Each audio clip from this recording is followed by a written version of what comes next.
Jai Sitaram. Balakand, chapter 45, the churning of the ocean. This is the continuation from the previous section. So, in the previous section, we have seen that it is the 13th day since Rama and Lakshmana left Ayodhya. They crossed the river Ganga and they reached the beautiful city of Vishala, and Rama wants to know the history of that place. Then sage Vishwamitra talks about how once upon a time the Devatas and the Asuras decided to churn the ocean of milk to receive Amrita, or the nectar of immortality. Mount Mandara was the churning rod, Vasuki was the rope, and the pot was, of course, the milky ocean. And for thousands of years, the Devatas and Danavas went ahead and churned the ocean. But after a long time, Vasuki began to emit very deadly poison known as Halahala. And the Devatas ran to Lord Shiva to protect them. And Lord Vishnu commands Shiva to drink that poison. So Lord Shiva, being the great Vaishnava that he is, obeys Lord Vishnu's commands and he drinks that poison as if it were ambrosia. Now in this section we will continue with the story of the description of the churning of the ocean. Verse 27. प्रविवेश्य अथ पातालं मन्थान पर्वतोत्तमः ततो देवाः स गन्धर्वाः तुष्टुवुः मधुसूदनम्. But a fresh misfortune was in store for them. The Mount Mandara, their churn, sank from view deep into the abysmal regions of Patala. Once again, the angels of heaven raised their voices in earnest supplication to the guardian of the worlds, Lord Vishnu, or Madhusudana himself. Verse 28. Tvam gatihi sarva bhutanam visheshena divaukasham palya asman mahabaho girim udhartam arhasi. All creation lives and moves in thee and has its being. But we are proud to claim a place in the warmest corner of thy heart. Lead us out of this mishap and find a way to keep the mountain firm while we churn the ocean. Verse 29. Iti shrutva hrishikeshaha kamartham rupam astitaha Parvatam prishtataha kritva shishye tatra udadhau harihi. And Hari, the soul of mercy, laid himself in the deep waters as a mighty tortoise and bore the mountain on his back. Verse 30. Parvata agrantu lokatma hastena akramya keshavaha devana madhyataha stitva Mamantha Purushottamaha. Lord Keshava then reached out his hand and grasped the mountain top and studied the whirling mass, and wonderful to behold, he stood among the gods and churned as assiduously as any. Verses 31 and 32. Atha varsha sahasrena ayurvadamayah puman udatishtat sudharmatma sadanda sa kamanduluhu purvam dhanvantarir nama apsarah cha suvarchasaha. 1,000 years of hard toil, and there arose from amidst the seething waters Dhanvantari, the god of health, with staff and water pot. Then the remarkably elegant Apsaras, or the angelic damsels, emerged next to him from the milky ocean. Verse 33. Apsu nirmathanat eva rasat tasmat varastriyah utpetuhu manujashreshta tasmat apsaro abhavan. They were so called Apsaras since the charming ones formed the essence or rasa that sprang from the churning of the mighty waters or apas. Verse 34. Shashtih kotiyo abhavan tasam apsaranam suvrachasam asankhyeya tu kakusta yah tasam paricharikaha. The Apsaras were 60,000 in number, and the attendants, Ramadear, were past count. Verse 35. Natah sma pratigrihnanti sarve te deva danavaha apratigrihnat evata vai sadharanaha smritaha. The gods would have none of them, nor the Asuras. Hence they came to be common women, free to all. Verse 36. Varunasya tataha kanya Varuni raghunandana utpapata mahabhaga margamana parigraham.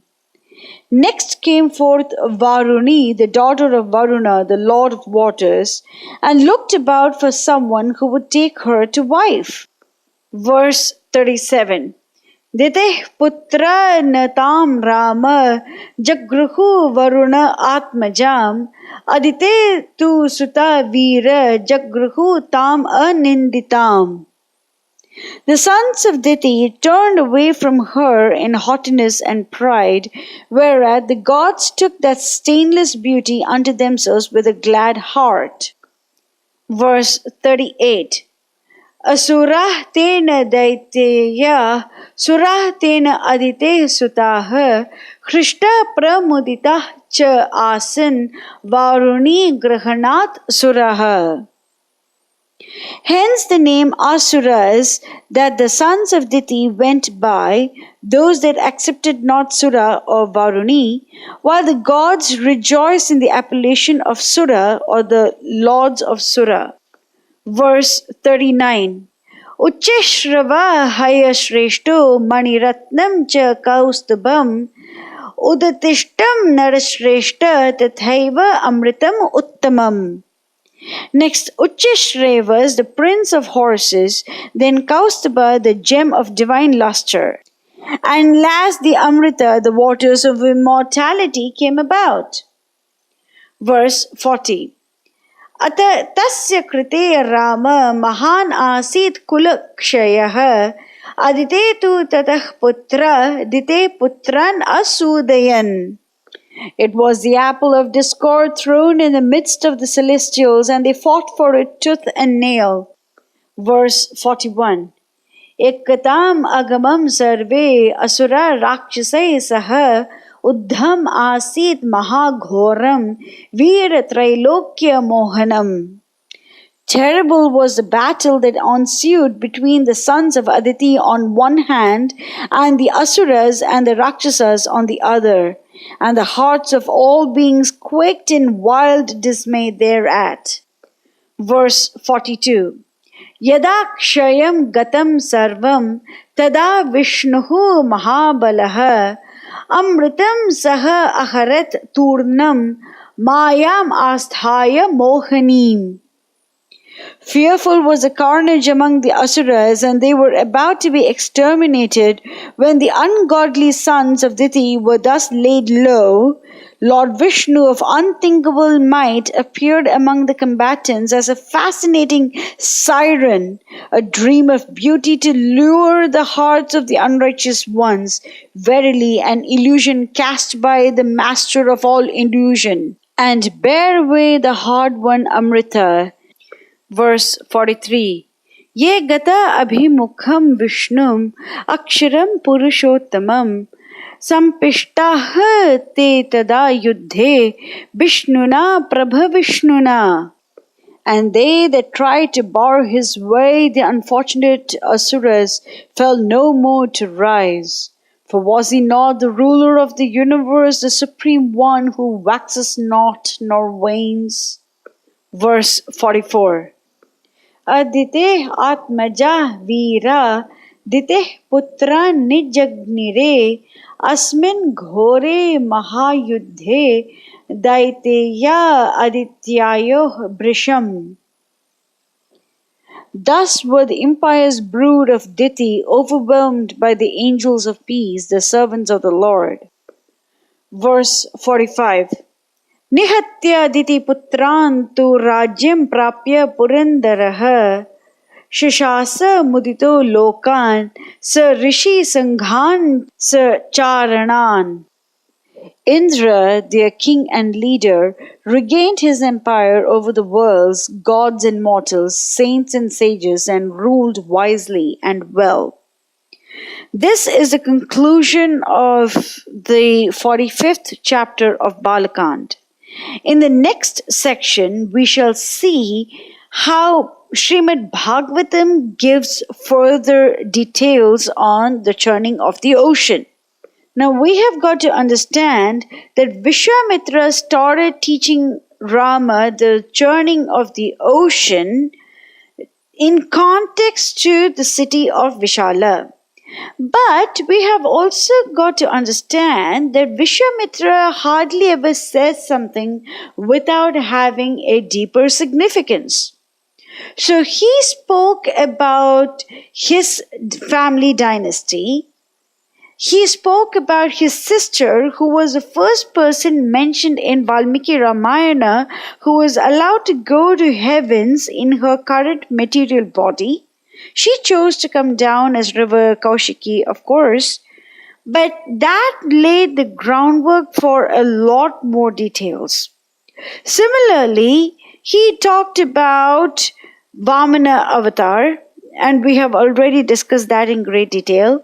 Now he is talking about Kurma avatar, and we have got to understand why he brings this up in such detail at this particular juncture. This is not understood directly from just this 45th chapter of Balakand. For this, we need to take the help of Srimad Bhagavatam. In Srimad Bhagavatam, we shall study the churning of the ocean in such great detail that it becomes more and more self-evident why exactly this is a very important story for us to know. Mangalam Koslendraya Mohini Gunabde Chakravarti Dhanurjaya Sarvabhaumaya Mangalam. Jai Sitaram.